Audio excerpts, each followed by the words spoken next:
चल रहे हैं श्री भक्तमल कथा।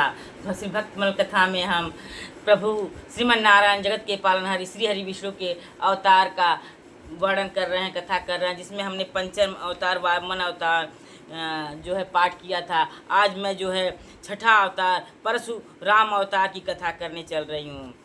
वाल्मीकि रामायण के अनुसार साक्षात ब्रह्मा जी के पुत्र राजा कुश के 4 पुत्रों में से कुशनाभ दूसरे पुत्र थे। राजा कुशनाभ ने पुत्र प्राप्ति के लिए पुत्रेष्टि यज्ञ किया, जिसके फलस्वरूप गाधी नामक परम धर्मात्मा पुत्र हुआ। राजा गाधी के एक सत्यवती नाम की कन्या थी, जो महर्षि ऋषि को ब्याही गई थी। एक बार सत्यवती और सत्यवती की मात ने ऋचिक जी के पास पुत्र कामना से जाकर उसके लिए प्रार्थना की। ऋचिक ने 2 चरु सत्यवती को दिए और बता दिया कि यह तुम्हारे लिए है और यह तुम्हारी माँ के लिए है, इनका तुम यथोचित उपयोग करना। यह कहकर वे स्नान को चले गए। उपयोग करने के समय माता ने कहा, बेटी, सभी लोग अपने ही लिए सबसे अधिक गुणवान पुत्र चाहते हैं। अपनी पत्नी के भाई के गुणों में किसी की विशेष रुचि नहीं होती है, अतः तू अपना चरु मुझे दे दे और मेरा तू ले ले, क्योंकि मेरे पुत्र को तो संपूर्ण भूमंडल का पालन करना होगा और ब्राह्मण कुमारों को तो बल, वीर्य तथा संपत्ति आदि से लेना देना ही क्या है। ऐसा कहने पर सत्यवती ने अपना चरु माता को दे दिया।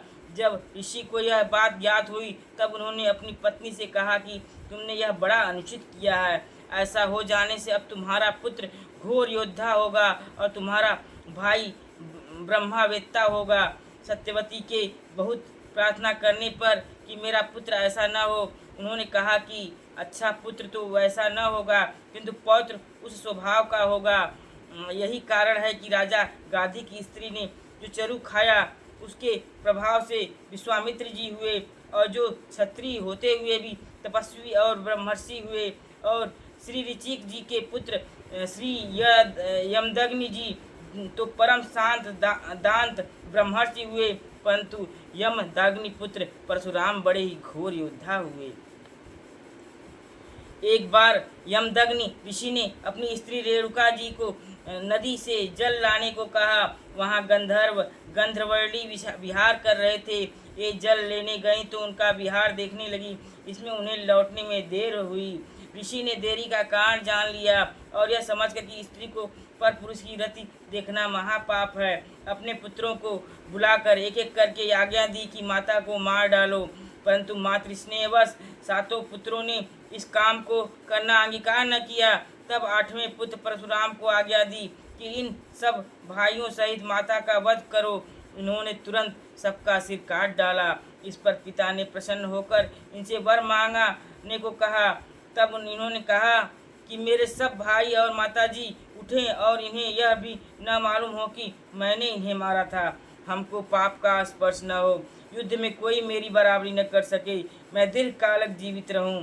महातपस्वी यमदग्नि ने परशुराम को सभी वर दिए। महिष्मती नगरी का राजा सहस्रार्जुन भगवान दत्तात्रेय जी युद्ध में कोई सामना न कर सके। युद्ध के समय 1000 भुजाएं प्राप्त हो जाएं, सर्वत्र अव्याहत गति हो आदि वरदान प्राप्त कर उन्मत्त हो गया। वह रथ और वर के प्रभाव से देवता और यक्ष और ऋषि सभी को कुचलने डालता था।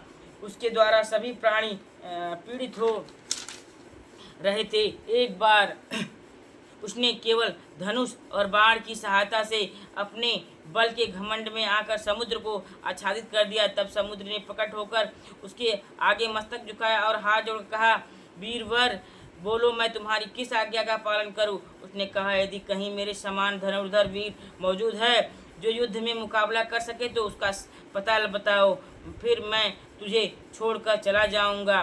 तब समुद्र ने कहा, महर्षि यमदग्नि के पुत्र परशुराम युद्ध में तुम्हारा अच्छा सत्कार कर सकते हैं, तुम वहीं जाओ। यह सुनकर राजा ने वहीं जाने का निश्चय किया। अपनी अक्षौहिणी सेना सहित राजा सहस्रार्जुन श्री यमदग्नि ऋषि के आश्रम पर पहुँचे।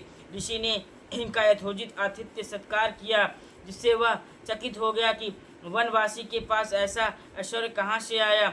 यह मालूम होने पर कि यह सब कामधेनु की महिमा है। उसे मुनि से गऊ मांगी, न देने पर जब जबरदस्ती उसे छीन लिया और मुनि के प्राण भी ले लिए। उस समय परशुराम जी घर पर नहीं थे। घर पर आने पर उन्होंने माता को विलाप करते हुए पाया।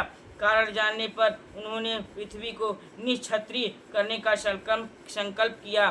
कहते हैं कि विलाप में माता ने 31 बार छाती पीटी थी, अतः इन्होंने 21 बार पृथ्वी को निश्छत्रिय किया। 21वीं बार क्षत्रिय का नाश करके परशुराम जी ने अश्वमेध यज्ञ किया और उसमें सारी पृथ्वी कश्यप जी को दान में दे दी।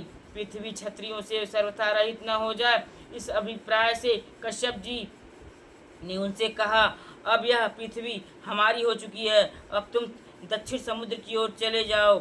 चूँकि परशुराम जी के पूर्वजों ने भी यह संहार कार्य अनुचित कहकर परशुराम जी को इससे निवृत्त होने का अनुरोध किया था, कश्यप जी ने भी पृथ्वी छोड़ देने को कहा। अतः परशुराम जी दक्षिण समुद्र की ओर ही चले गए। समुद्र ने अपने अंतर्गत स्थित महेंद्राचल पर इनको स्थान दिया। श्री परशुराम जी कल्पांत अस्थायी हैं। किसी किसी भाग्यशाली पुण्यात्मा को उनके भी दर्शन हो जाते हैं। श्री राम जय राम जय जय राम, परशुराम की जय हो। श्री परशुराम जी भी श्री हरि विष्णु के अवतार रहे हैं। आज कथा हमारी परशुराम की समाप्त हुई।